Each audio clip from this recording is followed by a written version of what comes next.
So, well, first of all, I just when I read that lesson, it's like those of you who've been to the Holy Land, to the pilgrimage, you know exactly where Dalmanutha is. So I think of that place in my mind's eye. When I read that lesson, it's a beautiful place on the Sea of Galilee. But we have our passage. We're confronted by this passage in the St. Paul's letter to the Romans, and so where he goes on to talk about the role of the law and how it reveals sin. And you can hear in this passage that he's not talking again. He's not talking about law in terms of particular commandments, right? Like thou shalt not, or that's not what he means by law in this passage. Since it's like the law almost takes the character of a principle, of a force of nature, a force of, and by force I mean like a force of creation. In a sense, you have the law of the law of God's will, in a sense, the principle of God's will coming into human experience, and then the human experience based in Paul's reading of Genesis 3 and the history, and not just Genesis 3, not just that chapter, but how Genesis 3 and the rebellion of Adam and Eve is something that gets reiterated again and again and again and again in the life of Israel.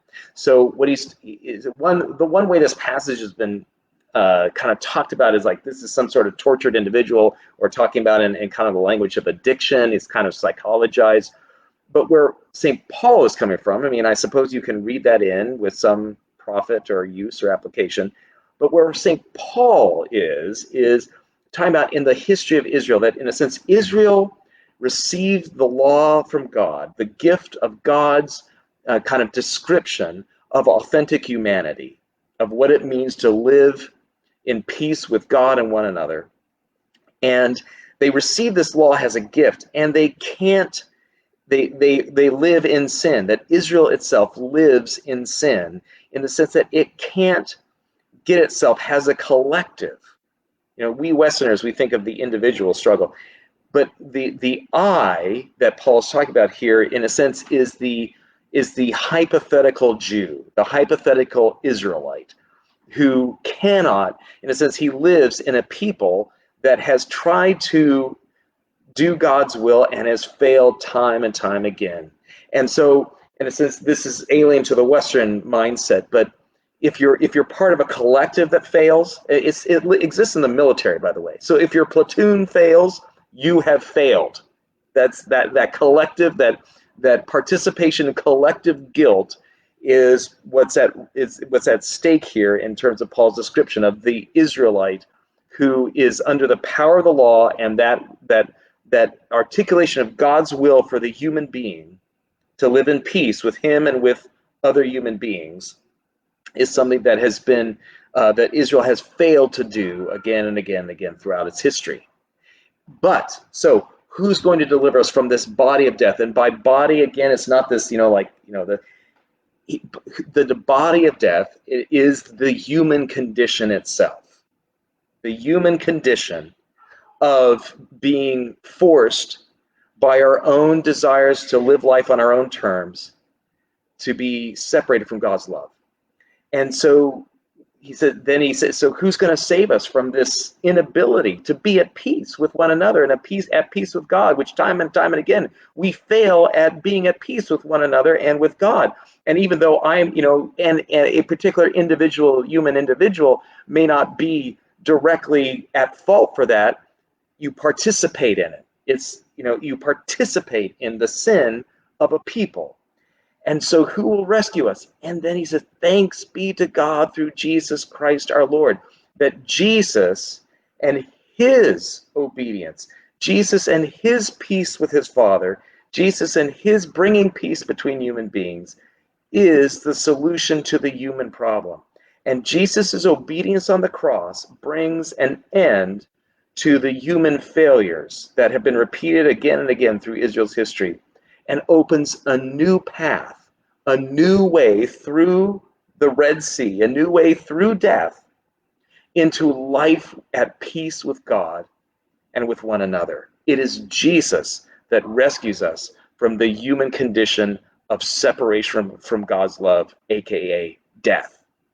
And so the law, in a sense, had revealed humanity's inability to do that because, yes, most human beings, they think they're doing fine. Most human beings, I like to say, even serial killers think they are nice people. I mean, most serial killers probably think, oh, I'm a nice person. I just kill people.